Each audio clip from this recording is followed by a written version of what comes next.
365 days challenge లో ఇది day 43 అనమాట. సో ఈ రోజు అయితే కంపెనీ అయితే అయిపోయింది. ఇంకా నేనైతే బస్ లో అయితే కూర్చోన్నాను. బయట అలా అయితే చూస్తాను నేను.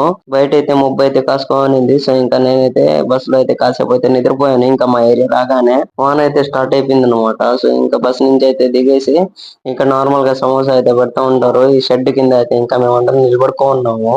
ఇక్కడైతే నా ఫోన్ మీద అయితే కానీ వాటర్ అయితే పడిపోయింది. సో వీడియో క్లారిటీ అయితే తగ్గిపోయింది. ఇక్కడైతే చాలా సేపు నిలబడిన తర్వాత ఇంకా వాన అయితే తగ్గలేదు గైస్. ఇక్కడైతే హాఫ్ అన్ అవర్ దాకా అయితే నిలబడుకున్నాను. అసలు విచిత్రం ఏంటంటే కంపెనీలో ఉన్నంత సేపు అయితే వాన అయితే పడలేదు. ఇంకా బయటకు రాగానే అయితే చినుకులతోనే స్టార్ట్ అయ్యి పెద్ద వాన అయితే అయింది. ఇక్కడ ఏంటంటే మట్టి చుక్కలు అయితే నా షూ అండ్ ప్యాంట్ మీద పడి అయితే గలీజ్ అయితే అయిపోయింది. నేను బ్లాక్ ప్యాంట్ అయితే వేసుకునే ఉన్నాను. ఆ బ్లాక్ ప్యాంట్ మీద ఏంటంటే బుడదలు అయితే బాగా కనపడుతున్నాయి మట్టితో. ఇక్కడే ఒక హాఫ్ అన్ అవర్ నిలబడిన తర్వాత నేనైతే ఇంకేమో ఆగుతామని ఎట్టో ఆ బాడీ అయితే తడిసిపోయి ఉంది. సో ఇంకా నేను అలాగే అయితే ఫోన్ జోబులో పెట్టుకుని బయలుదేరేసాను. ఫోన్ ఎక్కడెక్కడ తడిసిపోద్దని నాకు భయం అవుతామనింది. ఇంకా ఫైనల్ గా నేను ఎట్టో తడిసిపోయినాను. ఇంకా మిద్ది పైకి అయితే వచ్చి ఇంకా పూర్తిగా అయితే తడిసిపోతున్నాను. మా ఫ్రెండ్ నేను రూమ్ లో ఉండగా ఇంకా అటుకులు అయితే తినేస్తున్నాము. మీరైతే నన్ను ఇంకా ఫాలో చేసుకోండి. By bye guys.